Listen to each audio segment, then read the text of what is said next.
مغرور آدمی اس پرندے کی طرح ہے جو آسمان کی طرف جتنا بلند ہوتا جاتا ہے لوگوں کی نظروں میں اتنا ہی چھوٹا ہوتا جاتا ہے۔ اچھے رشتے اور زندگی کے ہمسفر جب بھی ناراض تو انہیں منا لینا چاہیے، کیونکہ جب بھی تسبیح ٹوٹتی ہے تو اس کے دانے چن لیے جاتے ہیں۔ جب بھی آپ اپنے بچوں کو خوش ہوتے اور کھیلتے ہوئے پائیں تو ان کے لیے یہ دعا مانگے، اے اللہ میں تجھ سے دعا کرتا ہوں کہ انہیں جنت میں خوش رکھنا جیسا کہ تو نے انہیں دنیا میں خوش رکھا ہے۔ حضرت علی رضی اللہ تعالیٰ عنہ نے فرمایا، انسان واحد ایسی مخلوق ہے جس کا زہر الفاظ میں ہوتا ہے۔ حضرت علی رضی اللہ تعالیٰ عنہ نے فرمایا، کامیابی حوصلوں سے ملتی ہے اور اچھے حوصلے دوستوں سے ملتے ہیں، اور اچھے دوست مقدر والوں کو ملتے ہیں، اور مقدر انسان خود بناتا ہے۔ جب اٹھانے والا رب ہے تو کیا فرق پڑتا ہے کہ گرانے والا کون ہے؟ اے تمام جہانوں کے خالق و مالک، تیری بارگاہ میں التجا ہے، ہم سب پر اپنی عنایات اور کرم نوازیاں، رحمتیں اور برکتیں جاری رکھ، ہمیں اور ہمارے اہل و عیال کو دین و دنیا کی سلامتی عطا فرما، دونوں جہاں کی بھلائیاں ہمیں نصیب فرما، آمین۔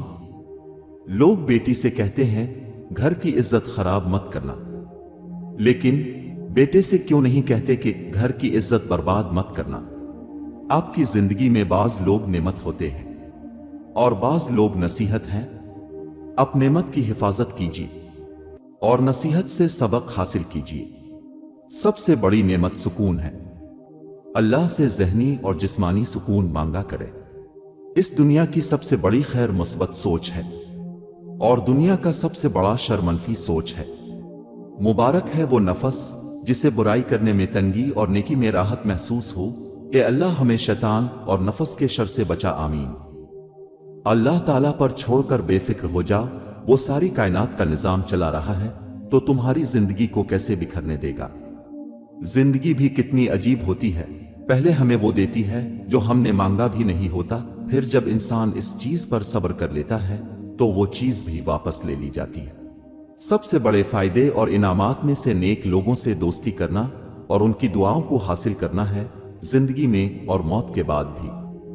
دنیا کے ہر میدان میں ہار اور جیت ہو سکتی ہے، لیکن اخلاق میں کبھی ہار اور تکبر میں کبھی جیت نہیں ہو سکتی۔ زندگی کے عجائبات میں ایک عجوبہ یہ بھی ہے کہ انسان ان کے ہاتھوں سے ہی تکلیف اٹھاتا ہے جن کے لیے وہ ہمیشہ دعائیں کرتا رہتا ہے، انہیں کوئی تکلیف نہ ہو۔ ظلم کے پاؤں سے جو پھول مسل جاتے ہیں، خار بن کر وہی پتھر پہ نکل آتے ہیں۔ سمندر بے بسی اپنی کسی سے کہہ نہیں سکتا، ہزاروں میل تک پھیلا ہے پھر بھی بہہ نہیں سکتا۔ یاد رکھو خواب تمہارے ہیں تو پورے بھی تم ہی کرو گے، نہ حالات تمہارے حساب سے ہوں گے نہ ہی لوگ۔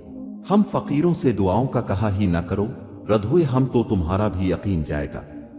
جن دوستوں کی آج کمی ہے حیات میں وہ اپنے درمیاں تھے ابھی کل کی بات ہے۔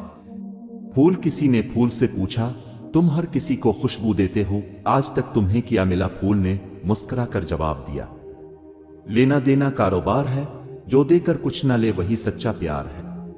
نمازیں سکون دینے لگتی ہیں جب ہم ان کو وقت پر ادا کرنے لگیں۔ آج کے دور میں محبت اور اخلاص اصحاب کہف کے سکوں کی طرح ہے جو اصلی ہونے کے باوجود رائج الوقت نہیں ہے۔ اگر انسان کے اندر کا احساس ہی مر جائے تو ٹوٹتے بکھرتے رشتوں کی باریک کرچیاں ایسے زخم دے جاتی ہیں جو رہتی سانسوں تک رستے رہتے ہیں، اور پھر ان زخموں کا کوئی مداوا کرنے والا نہیں ہوتا۔ زندگی کا ایک اصول بنائیں، کچھ بھی بن جائیں مگر بے فیض انسان کبھی نہ بنے۔ درخت جب بے فیض ہو جائے تو چولہے میں جھونک دیا جاتا ہے۔ حضرت علی رضی اللہ تعالیٰ عنہ نے فرمایا، محبت سب سے کرو لیکن اس سے اور بھی زیادہ کرو جس کے دل میں تمہارے لیے تم سے بھی زیادہ محبت ہے۔ انسان کی بے عزتی اس سے بڑھ کر اور کیا ہو سکتی ہے کہ جس نے دلی تکلیف دی ہو اس کو اپنی تکلیف سنائے۔ اللہ کا شکر ہے کہ میں مسلمان ہوں۔ زندگی میں دو نصیحتوں پر ضرور عمل کرنا، ایک کبھی بد نظری نہ کرنا، دو کبھی مایوس نہ ہونا۔ کسی پر بھی حسد مت کرو، ہر کوئی اپنا نصیب لے کر آتا ہے۔ انسان کے کچھ ساتھی بھی ہیں اور کچھ دشمن بھی، لیکن اسے اپنے آپ کو کامیاب بنانے کی جنگ خود لڑنی پڑے گی۔ کیا بیچ کر ہم خریدیں فرصت؟ اے زندگی، سب کچھ تو گروی رکھا ہے،